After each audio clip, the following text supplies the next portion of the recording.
Annual reports 24-25 సంవత్సరం యొక్క annual reports submit చేసేదానికి దానికి పర్మిషన్ ఇచ్చారు. అదేవిధంగా నాబార్డు వాళ్ళు 7,350 కోట్ల యాక్చువల్గా లోను అమరావతి క్యాపిటల్ సిటీకి ఇవ్వడానికి యాక్సెప్ట్ చేశారు. దాన్ని తీసుకోవడానికి యాక్చువల్గా ఈరోజు అథారిటీ అప్రూవల్ ఇవ్వడం జరిగింది. అదేవిధంగా 7,380.70 కోట్లు 7,380.70 కోట్లు లోన్.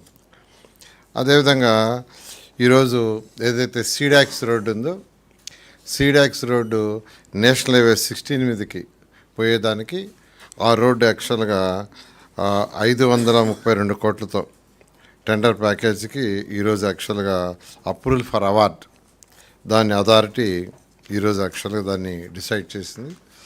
ఈ యొక్క అథారిటీలో ఇవన్నీ ఈరోజు డిస్కస్ చేయడం జరిగింది. అదేవిధంగా అమరావతి ల్యాండ్ పుల్లింగ్ ఏదైతే ఈరోజు ఇంటర్నేషనల్ స్పోర్ట్స్ సిటీకి, తర్వాత ఇన్నర్ రింగ్ రోడ్డుకి, అదేవిధంగా రైల్వే ట్రాక్ ఏదైతే ఉందో దానికి తీసుకున్నాం 16,666 ఎకరాలు. దాని మీద కూడా యాక్చువల్గా ఈరోజు బ్రీఫ్గా డిస్కషన్ జరిగింది.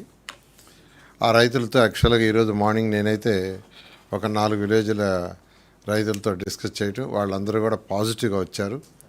అదేవిధంగా అందరు రైతులతో కూడా మాట్లాడి వాళ్ళ సమస్యలు ఏమన్నా ఉంటే వాటిని ఎప్పటికప్పుడు అథారిటీలో డిస్కస్ చేసి ముందు తీసుకుపోవడం జరుగుతుంది.